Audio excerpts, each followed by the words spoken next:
क्या आपको भी लगता है कि स्टडी में फोकस करना मुश्किल काम है? क्या आपको लगता है कि ऐसा पॉसिबल ही नहीं है?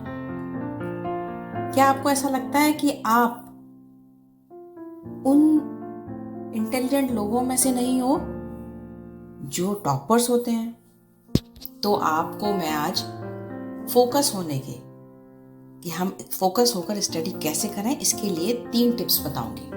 पहला टिप है, कोई ना कोई एक ऐसी बर्निंग डिजायर अपने अंदर पैदा करें जो कि आपको वाई का आंसर देती है, जो आपको बताती है कि आपको स्टडी क्यों करनी है। जैसे कोई क्लास 10th का स्टूडेंट अपने अंदर क्या बर्निंग डिजायर पैदा कर सकता है।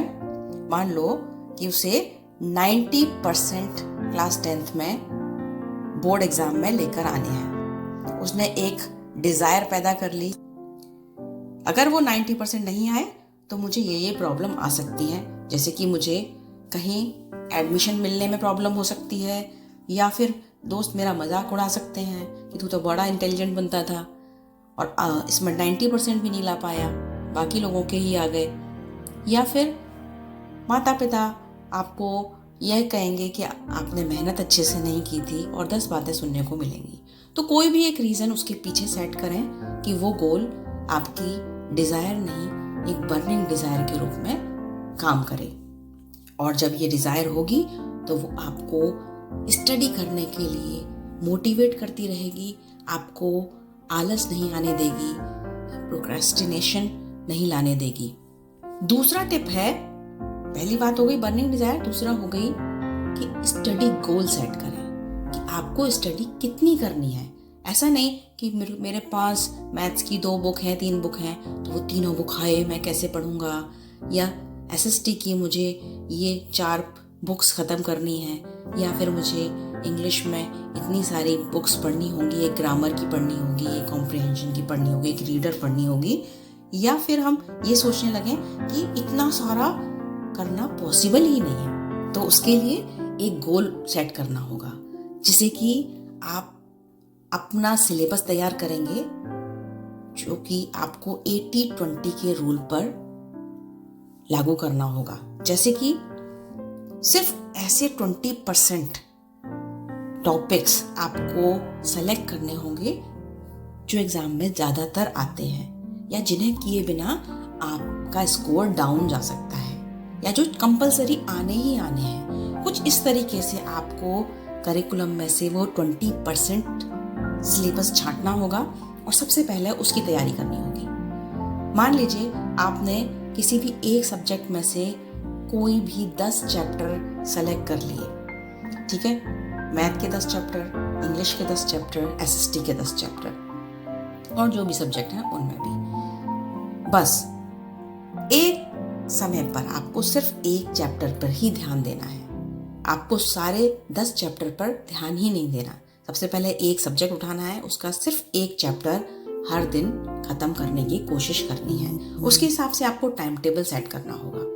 आप सुबह जल्दी उठें और सुबह जितना भी आपका टाइम मिलता है 3 घंटे मिनिमम आप कंटिन्यूस पढ़ें, थोड़े थोड़े ब्रेक के साथ, और ज़्यादा से ज़्यादा पोर्शन सुबह ही ख़त्म करने की कोशिश करें।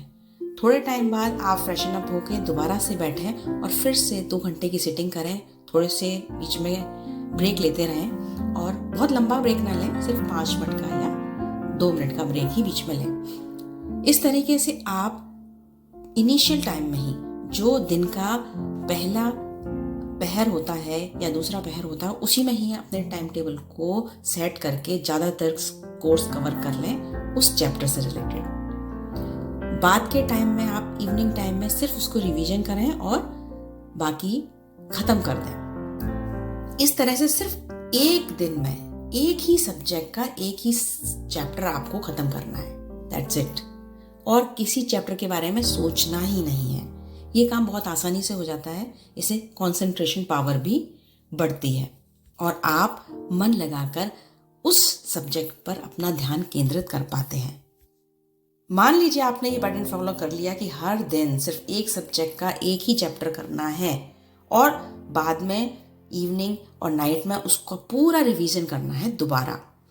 बस इतना ही सेट करने के बाद आप 30 दिन बाद देखेंगे कि आपके पूरे 30 चैप्टर तैयार हो चुके होंगे। क्या ये टारगेट छोटा है?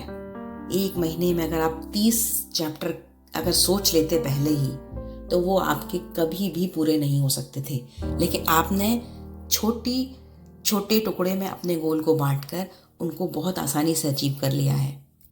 तीसरा टिप, आप जितने भी डिस्ट्रैक्शन हैं, चाहे वो मोबाइल हो, सोशल मीडिया हो, या फिर कोई टीवी है, वीडियो गेम है, अपने फ्रेंड्स से फ़ोन पर बात करना है या उनसे मिलना है, या बहुत ज़्यादा प्ले टाइम देना है, स्पोर्ट्स के लिए टाइम बिताना है, ये सब डिस्ट्रैक्शन को ख़त्म कर दें, उनको बिल्कुल अपने से दूर हटा